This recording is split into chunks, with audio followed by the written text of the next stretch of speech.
So the Melt Away Makeup Cleansing Balm has become my new go-to when it comes to cleaning my face and removing all of my makeup. It was honestly so nice to use. I immediately felt how soft it was on my skin, how gentle it was, but I also saw all of my makeup, all of my products, my sunscreen I used, I could feel it properly cleanse my face. I was really surprised by even though the fact that it felt thick and gooey, the way it felt on my skin was just extremely soothing. Another thing you can do is you can actually put it on your hands. You can rub your hands together. It becomes like an oil, and then you can remove your makeup. It really is like a milky texture when you actually apply it to your face.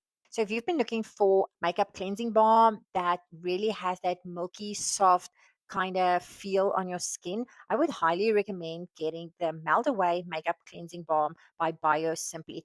Guys, honestly, it has really just made my skin feel so hydrated, and you know how with some makeup removers, it just feels like it strips everything away. So even though it will take all of your makeup away, you just feel so dry. And then on the flip side of things, sometimes you get a makeup remover that actually makes your skin feel hydrated, but it doesn't actually remove all of the makeup.